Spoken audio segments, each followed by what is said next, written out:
So I saw Game of Thrones, Season 4, Episode 9, The Watchers on the Wall.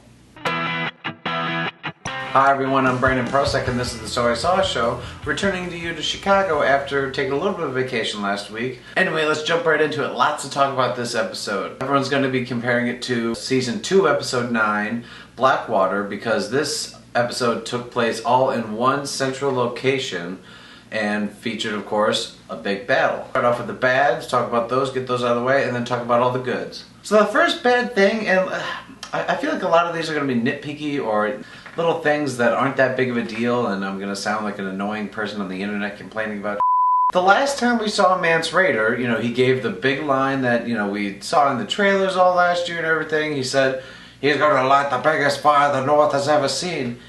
And, he lights the fire, as a signal to Ygritte and her group to attack from the south, that they're going to be attacking from the north. And it just didn't look, it seemed a little like, it was like, oh, I guess that's a fire. Cool.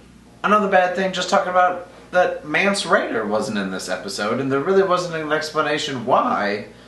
I guess it was a little confusing because we've been building this for almost 2 seasons now, that the wildlings are marching on the wall. It looked like they didn't even bring everyone. They brought giants and they brought a goddamn mammoth, but it just felt like it was like, I thought this was going to be like everyone. It seemed like this was just a little battle in like this bigger war that's going to be happening on the wall. And it's not that overall the battle wasn't good.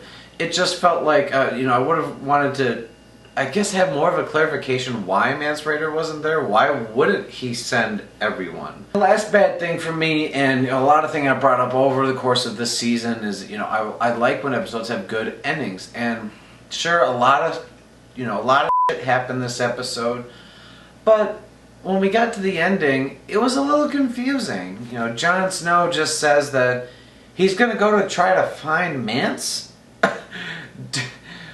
Talk about the dumbest thing I've ever heard of. Alright.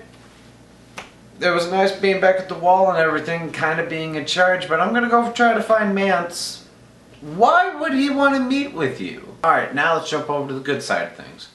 As for the good side of things, just one general good thing is this was an epic battle. Another good thing, and this is something I don't really comment on usually, but whoever scored this episode, I thought the score was great. Just that they kept using these horns thing throughout the battle, and it gave this epic feel. One thing that shocked me, because we were just at the wall, our main 2 protagonists were Jon Snow and Sam. No one really likes Sam because he's a wuss, but then he killed that walker last season.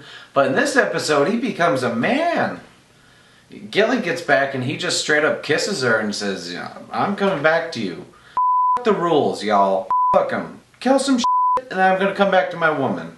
And all of a sudden Sam just kind of has this little stride to him that he's never had before. This is a Sam I'm interested in. I'm interested in a Sam that's not only smart, like we've seen, but has a little cojones on him. And with it being a battle, that it left it, sure, there wasn't a lot of great dialogue scenes that Game of Thrones is known for, but a lot of, action and holy shit moments. Like when the giant had a crossbow, which who made that giant crossbow? He shoots it through the thing and it sends the one dude flying for like a mile. It's like, oh, shit. To see little things like, Tormund Giantsbane had a one-on-one battle with Sir Alison Thorne. That was kind of cool. Both kind of got their licks in, but no one was either bested. They both got to stay alive. Some little minor deaths, such as Pip and Gren, which I'm pretty sure book readers or TV nerds like me are the only ones who know who Pip and Gren are. But just like Sam and Jon Snow, they've been around since episode 2. Of course, we have to talk about it. Jon Snow and Ygritte finally meet up again. Looks like Ygritte's about to put a couple arrows in Jon Snow when out of nowhere the little kid who his parents got eaten kills Ygritte.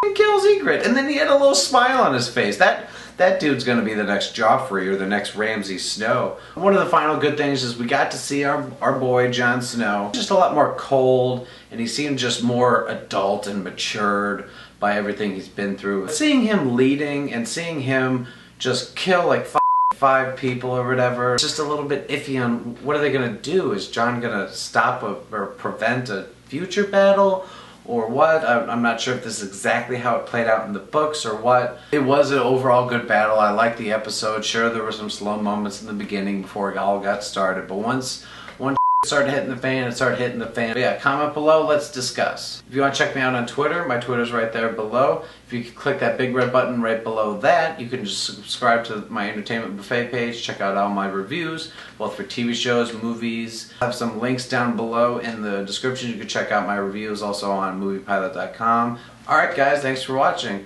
And now you saw the So I Saw a Show. Dun, dun, dun, dun, dun, dun, dun, dun, dun, dun, dun.